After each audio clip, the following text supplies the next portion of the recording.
Welcome back, everyone, to this episode of Dale's Rails. And this week, since I'm working on my track, I thought I would share with you guys how I paint and ballast my track.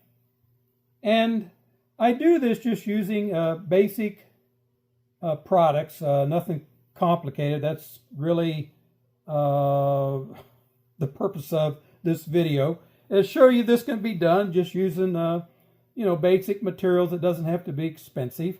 And I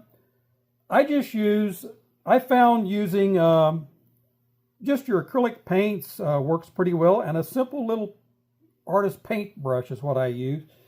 Something that's about the width of the track itself. And just so you know, most of my track, the majority of my track is Menards. I did start with pretty much new track everywhere. And I use a 3-step process by where I clean the sides of the rails that I'm going to paint. I don't really bother cleaning the entire track necessarily, but I want to make sure I clean off the areas I'm painting. So I just use a paper towel with a little bit of isopropyl alcohol. You'd probably want to avoid anything acidic or like vinegar or anything like that. Vinegar will neutralize the galvanizing effect. I'm not really looking at doing that, and I've found that this paint sticks really well just using acrylic artist paints. And what I've used here is just I started this out by painting the upper track up there, and I found it worked so well I just continued to use it. And I use this Master's Touch burnt sienna, and what I like about it, has a lot more red in it than your Americana Deco Art burnt umber. So you can see the difference here in the two burnt umbers. This is your Master Touch, and that's your Americana Deco Art burnt umber. And Americana Deco Art makes two burnt umber, just so you know. They do make a burnt umber and one called a traditional burnt umber. And they're pretty much the same color, only one's just a lot darker brown. There really isn't any more red in the other. And I just like to look at this red a lot better, because what I do is I paint, after I clean the track, I paint all the track first with this darker burnt umber. And then I use a mixture of these two here, which is, one is your Americana Deco Art cinnamon stick, and the other one is Anita's, and it's called Red Rust. Now, I've noticed that Hobby Lobby no longer carries Anita brand craft paints. I'm not sure what the reason for that is, or where that can be found. But, you could probably use any similar looking red, rust-colored red. Don't necessarily need it. I just have started my track that way. And so what I do first is I paint all the sides of the rails first with the burnt umber. I just go in there with the paintbrush. It's pretty quick. It's painted already. You can see how fast that is. I can just go in here and paint this that fast. So it goes a lot quicker than you would think. And if you do get any paint on the rails, it's good to have the paper towel where you can wipe it down. I'm not too overly concerned with that drying, because what I do after this is all painted and dried, I do go back over all the top of the track with a Scotch-Brite pad. Doesn't take that long. And I do not spend time painting any of the track that's against the wall where it can't be seen, just so you know. And this goes really quick. And so what I do is, once the burnt umber that I apply, the darker color first, to get that rust look, I've been out and looked at actual track, and it's actually a darker rust. What your eye kind of sees as rust is kind of the fresh rust that's over the top of that. And so this cinnamon stick here does a good job of emulating that. And so once the darker rust has a chance to dry, then I just go back in. You want to make sure you use, a fair amount of water for this, because you're just trying to put a watery coat over the top of that. And it's going to look a lot brighter when you first put it on, but once it dries with the darker behind it, it's going to dry much darker. You can see here how it's dried here already. And that's going to give you more of that rust look to the track without making it look overly orange. You don't want the entire track to look that bright orange, because your track really isn't that bright of an orange. It's actually a darker rust color because it's been there a while. So your darker rust is what you see as a result of the track being there for any length of time. So it would be what I would call your age rust. And, if you kind of aren't pleased with how it's turned out, you can always go back here and get more of the burnt umber. You can see you can go right back in. Even with the ties in there, this little paintbrush just kind of locks right in there. It's really easy to paint this track. And once that dries out in there, it's going to dry to a much darker look. So you can see how it looks here when it's dried. And so it doesn't take long to paint the track. Goes a lot quicker than you would think. And I use the black to paint the center rail. You could probably still use this same color. I have tried it both ways, and I don't really notice that much difference between the two. So I don't know. I guess the look really is the black down the center of the rail is trying to hide that. But to me, if you're doing the wooden ties like I did, it seems to me like the rust color blends in a little better, really, with the ties. So that's how I paint. It's nothing difficult, nothing fancy. And like I say, it goes fairly quick. This didn't take any time at all to paint this track out. Sounds like it might be intensive, but it's really not. The key here is, like I say, you want to use, some water with your paint, no matter what one you're using. You'll kind of get the hang of it. If you get it too thin, it's going to streak. And if it's too thick, it's going to be hard to spread. So you can use it thicker, but it's a lot harder to apply. If you put the right combination of water and paint, and I'm not really sure because I just mix it right there on the palette. I don't really ever use any ratio. I just kind of know the consistency that I want once it gets there. And you'll know if you got too much water in there. It's probably closer to like maybe a 50-50 dilution. I'm guessing. I don't really know. But you'll know because if it's too thick, it's hard to spread. And if it's too thin, it won't cover properly. It'll be thin. So all you got to do is just go back in and put a little bit more in or take a little bit more out, depending on which way you need to go.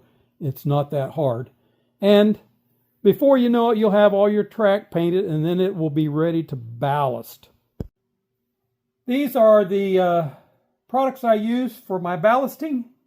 I have a little bucket here. This is just some cheap Walmart kitty litter I use, and a little 1-inch cheapy paintbrush you can get at your, like Home Depot or Lowe's.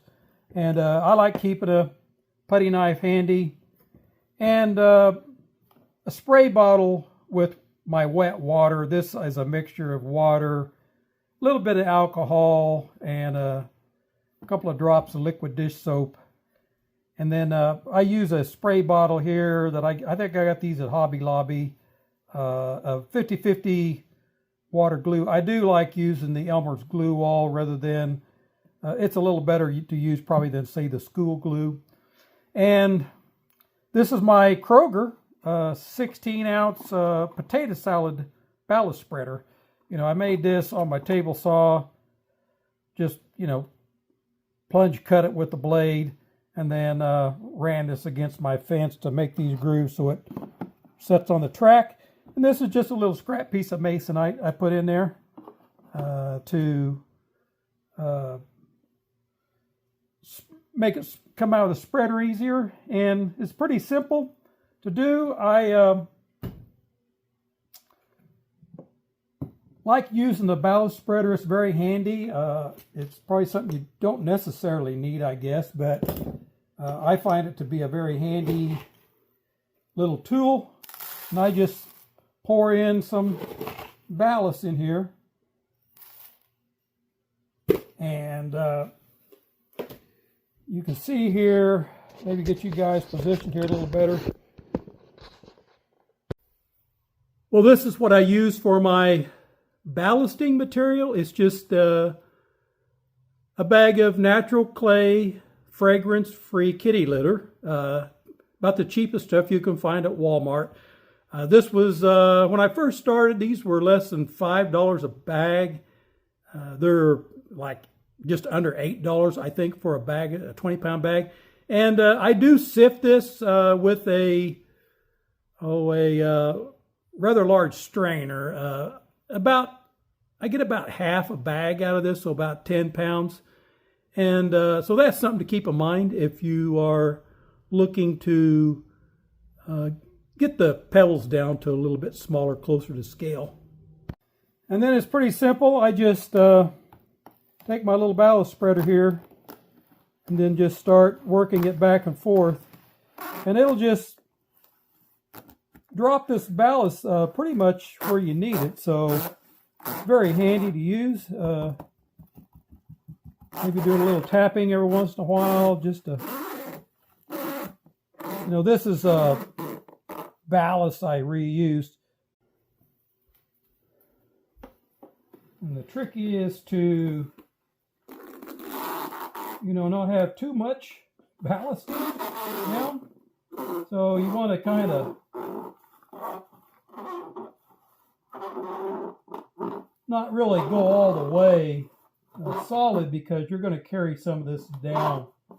And so it's always good to really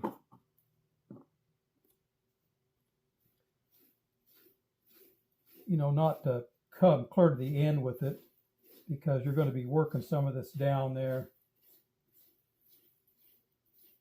And it really doesn't take that much ballast, so you can see that worked out pretty good.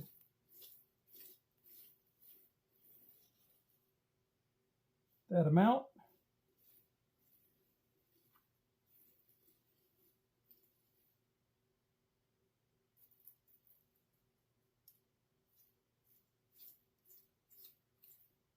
Expose all the ties. Just want to get it uniform.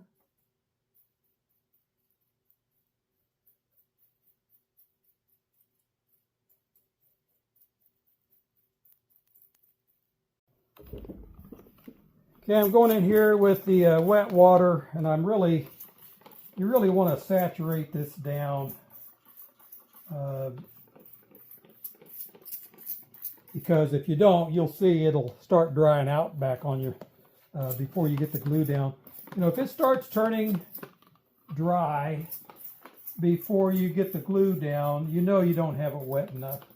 So you want to just go back and keep adding more your wet water. And then I'll start down here where I started with the wet water and start just doing the glue. And you can see here, hopefully you can see, like when I squirt that on here, see how that glue just sinks in? See how it soaks in? If I didn't use the wet water, that wouldn't happen. That glue would just be sitting on top of the ballast. This will let it soak right on down into the ballast and do a complete thorough gluing of the ballasting.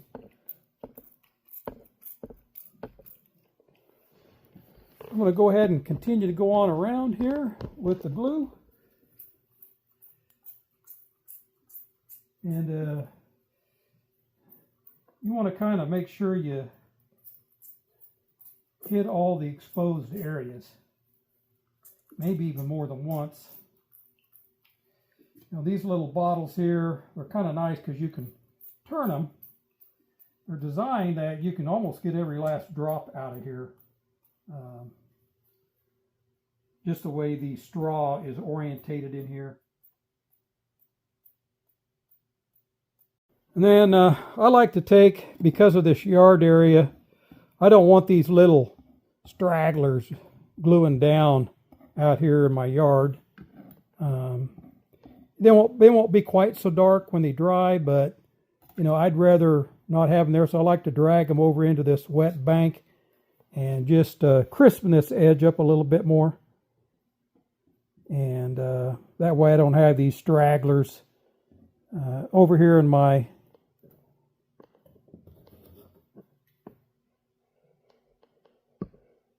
yard. You can see I can get rid of all that. I'll just pull it into this bank here, and now I can just eliminate all that. And you know, you're going to have a difference in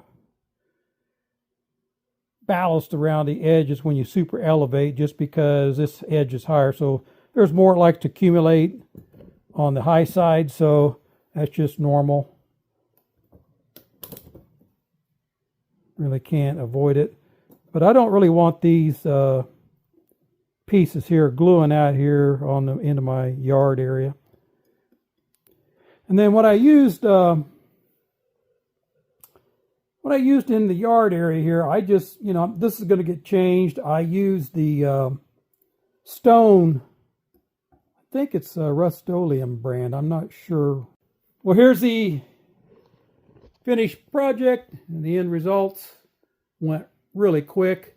You know, this is going to take a little bit of time to dry. This will be good and dry by tomorrow. And you know, I do take and cut these ties to fit inside the metal ties. So that's the dimensions I use to slide them on in there. If you want to, you know, that way all you've got your wooden ends exposed. You know, it doesn't really matter because your ballast does a pretty good job of covering the end of that tie. And then, you know, it's going to reduce the overall footprint of that tie anyway. Once you put your ballast in, you won't see these wider feet down there, so that when you get done, you'll just be in it.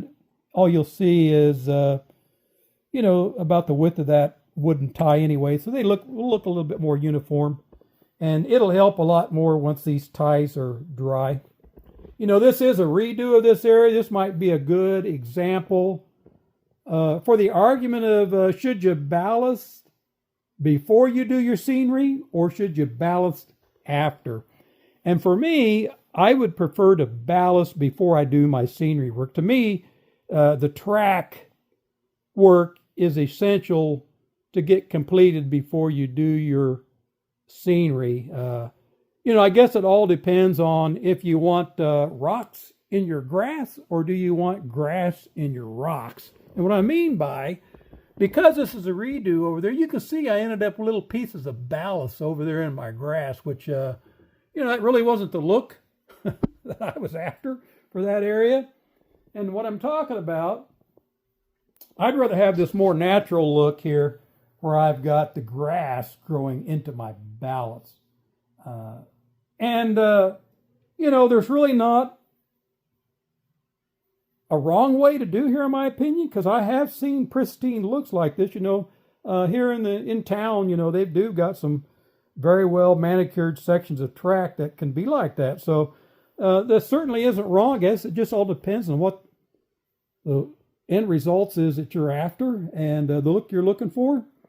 And for me, though, it just doesn't make sense if you want that more natural old growth look to put ballast on top of your scenery and then try to get your ballast out of the scenery and then put scenery into the ballast, put more scenery back into it. To me, it just seems like you're creating more work for yourself when if you want the more of the natural look. So hopefully, you guys, if you're looking to do this, this kind of helps you with your project a little bit. And you can take something from this for your railroad. And until next time, you've been watching Dale's Rails. Thanks for watching.